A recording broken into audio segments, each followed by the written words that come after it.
خوش آمدید۔ آج ہم احمد آباد کے پاس جو ایئر انڈیا کی فلائٹ AI-171 کا حادثہ ہوا اس پر بات کرنے والے ہیں۔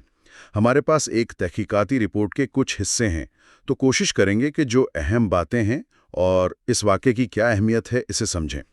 تو یہ فلائٹ تھی AI-171، ایک Boeing 7878 Dreamliner. Registration number تھا VT-ANB۔ یہ 12 جون 2025 کو احمد آباد سے لنڈن گیٹ وک جا رہی تھی، لیکن ٹیک آف کے فوراً بعد ہی وہ حادثہ ہو گیا، اور جو نقصان ہوا ہے وہ تو دل دہلا دینے والا ہے۔ طیارے میں کل 242 لوگ تھے، 230 مسافر اور عملے کے 12 ارکان، ان میں سے 241 اللہ معاف کرے جان بر نہ ہو سکے۔ صرف ایک مسافر بچا ہے معجزاتی طور پر۔ اور صرف یہی نہیں، زمین پر بھی اطلاعات ہیں کہ 38 سے زیادہ لوگ ہلاک ہوئے اور درجنوں زخمی۔ یہ تو بہت ہی بڑا سانحہ ہے۔ بالکل۔ اور دیکھیں، اس حادثے کی ایک اور بات جو اسے زیادہ سنگین بناتی ہے وہ یہ ہے کہ بوئنگ 787 ڈریم لائنر، یہ طیارہ تقریباً 16 سال سے سروس میں ہے نا، اور اپنی ٹیکنالوجی، سیفٹی ریکارڈ کے لیے جانا جاتا تھا، اور یہ اس کا پہلا مہلک حادثہ ہے، پہلا جس میں جانیں گئی ہوں۔ ہاں، 16 سال میں پہلا۔ جی، تو یہ صرف ایئر انڈیا یا بھارت کے لیے نہیں، یہ پوری دنیا کی ایویشن انڈسٹری کے لیے ایک بڑی تشویش کی بات ہے۔ جی۔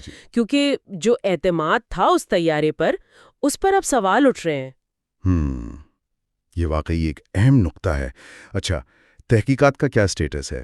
وہ جو بلیک باکسز ہوتے ہیں، سنا ہے وہ مل گئے ہیں؟ جی، اچھی خبر یہ ہے کہ دونوں بلیک باکس یعنی کاکپٹ وائس ریکارڈر اور فلائٹ ڈیٹا ریکارڈر وہ مل گئے ہیں، CVR اور FDR۔ لیکن ایک تشویش یہ بھی ہے کہ حادثے کے بعد جو آگ لگی تھی وہ کافی شدید تھی، تو خدشہ ہے کہ شاید انہیں نقصان پہنچا ہو، جس سے ڈیٹا نکالنا تھوڑا مشکل ہو سکتا ہے۔ اچھا، تو ڈیٹا ریکوری ایک چیلنج ہو سکتا ہے؟ ہاں، یہ تھوڑا نازک معاملہ ہو سکتا ہے۔ ہندوستان کا جو ادارہ ہے AAIB، aircraft accident investigation bureau, وہ اس تحقیقات کو لیڈ کر رہا ہے۔ جی۔ اور بین الاقوامی مدد بھی لی جا رہی ہے، برطانیہ سے، امریکہ سے، اور خود بوئنگ کے ماہرین بھی شامل ہیں۔ یہ تو اچھی بات ہے کہ سب مل کر کام کر رہے ہیں، لیکن ان بلیک باکسز کے علاوہ کیا کوئی اور شواہد ملے ہیں یا حادثے سے پہلے پائلٹس کی کوئی بات چیت؟ دیکھیں، جو ابتدائی اطلاعات ہیں ان کے مطابق عملے نے میڈے کال دی تھی۔ میڈے کال یہ کال عام طور پر تبھی دی جاتی ہے جب کوئی بہت ہی سنگین ایمرجنسی ہو۔ اکثر اس کا تعلق انجن کی خرابی سے ہوتا ہے، کسی بڑے فالٹ سے۔ میڈے کال تو انجن فیلئر کا شبہ ہے۔ جی، شبہ اسی طرف جا رہا ہے۔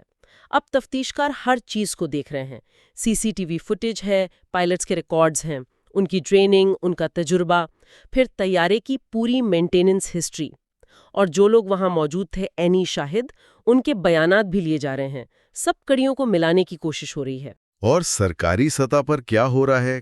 کوئی رد عمل آیا ہے اتھارٹیز کی طرف سے؟ ہاں بالکل، ہندوستان کی جو سول ایویشن اتھارٹی ہے DGCA، انہوں نے فوراً ایئر انڈیا سے پائلٹس اور جو فلائٹ ڈسپیچرز ہوتے ہیں ان کے ٹریننگ ریکارڈز مانگ لیے ہیں۔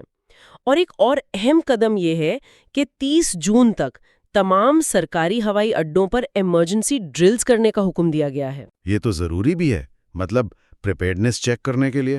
بالکل، ایئر انڈیا کا بورڈ بھی اور بوئنگ کی جو اعلیٰ قیادت ہے، ان کے کمرشل ایئرپلینز کی صدر ہیں اسٹیفنی پوپ، انہوں نے بھی کہا ہے کہ وہ تحقیقات میں پورا تعاون کریں گے۔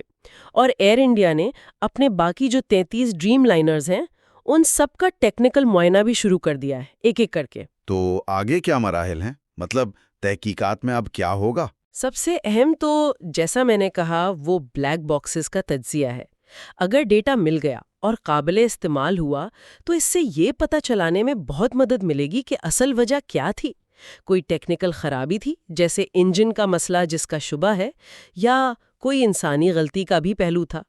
ابتدائی رپورٹ کے بارے میں کہا جا رہا ہے کہ شاید ستمبر کے وسط تک آ جائے، 3 مہینے لگ سکتے ہیں۔ لیکن اس حادثے کے اثرات وہ تو یقیناً پوری دنیا میں محسوس کیے جائیں گے، خاص طور پر ڈریم لائنر کے آپریشنز پر۔ تو خلاصہ کریں اگر، تو یہ ایک بہت ہی افسوسناک حادثہ تھا. بہت زیادہ جانی نقصان ہوا، طیارے میں بھی، زمین پر بھی.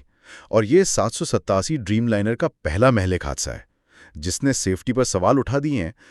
تحقیقات ابھی چل رہی ہیں. فوکس انجن کی ممکنہ خرابی اور بلیک باکس ڈیٹا پر ہے. یہ واقعہ نا ایک بنیادی سوال بھی اٹھاتا ہے. ہم ان جدید طیاروں پر، جیسے یہ ڈریم لائنر ہے، بہت انحصار کرتے ہیں. انہیں بہت قابل اعتماد سمجھا جاتا ہے نا؟ تو جب ایسا کوئی حادثہ ہوتا ہے تو یہ سوچنے پر مجبور کرتا ہے کہ کیا ہمارے جو موجودہ حفاظتی انتظامات ہیں، جو انسپیکشن کے طریقے ہیں، کیا وہ واقعی کافی ہیں؟ یعنی صرف ایئر لائنز کی اپنی چیکنگ کافی نہیں؟ ہاں، مطلب وہ تو اپنی جگہ اہم ہے، لیکن شاید اب ضرورت ہے کہ ایک وسیع تر، ایک نظامی سطح پر، سسٹمیٹک لیول پر جانچ پڑتال کی جائے.